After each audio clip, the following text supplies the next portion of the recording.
Now we're talking about the Excel interface, and we talked about the application interface itself. The ribbon, the formula bar, the status bar, the quick access toolbar, giving yourself quick, easy access to those favorite common commands. Now I want to move away from the application interface and get into what really makes up Excel. This is the workbook. This is really the second half of the Excel interface. Now looking at my screen, I've got a blank workbook open in front of you. This workbook contains a worksheet. You can see that I have a tab down there at the bottom called Sheet 1. A single workbook, and a workbook is really your main Excel document. It can contain up to 255 worksheets. This is huge. I've only got one right now. I can hit the little plus sign just to the right, and this will add a second sheet or worksheet called Sheet 2. Remember, 255 of these things. Now this is your workbook, and within the workbook you got the worksheets. Each worksheet, I'm going to click back on Sheet 1 here, looks identical. It's got columns, A, B, C, D, and so on. Goes through the alphabet and beyond, and it's got rows. 1, 2, 3, 4, and so on. It goes on forever. We're going to see how big this worksheet really is. But we've got these columns and rows. It's a big grid.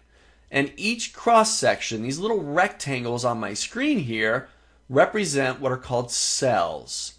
They have an address, a location within this document based on the column and the row. So for example, right now, I'm currently inside of cell C9, column C, row 9.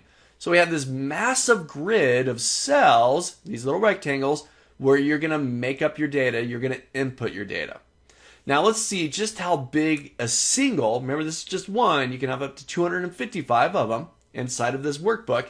Let's see how big a worksheet is. Now I'm going to click, just with my mouse, I'm going to click back up into A1. Okay? So I'm currently inside of row 1. I can see all the way down to row 23 currently on my screen. Let's see how big this single worksheet is. How many rows does it have? On my keyboard, I'm going to use a shortcut key here. I'm going to press my control key and my down arrow. Control down arrow. This will jump me all the way to the bottom of the worksheet. And you can see that I got quite a number of rows there. 1,048,576 rows within this single worksheet. That's huge. One worksheet. How many worksheets can you have? Multiply that. Huge amount. Now that's rows. How about columns? How many columns do we have here?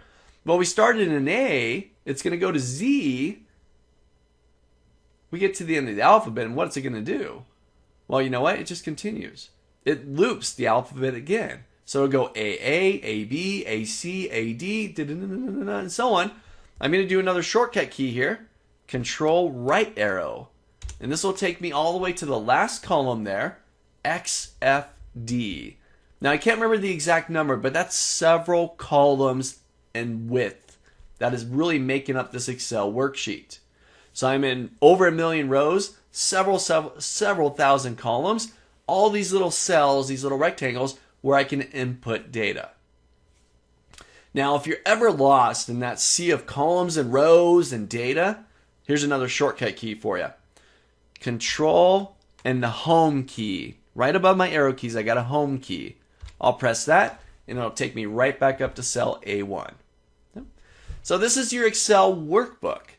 Within the workbook, you got worksheets, up to 255 of these things with all these rows and all these columns. This is your main document. Now we're going to talk about saving here in just a little bit. When you save this document, this Excel workbook with all these worksheets, you create what's called an Excel workbook, but it has an extension of .xlsx. So try this out for me. Jump into Excel, give yourself a blank workbook. Try clicking in a few cells there. Identify where you're at, whether you're in A1 or B20 or wherever. Try the shortcut keys. Control down arrow, right arrow, up arrow, left arrow. Just navigate around within the Excel workbook, the worksheets, and just become comfortable working inside of Excel.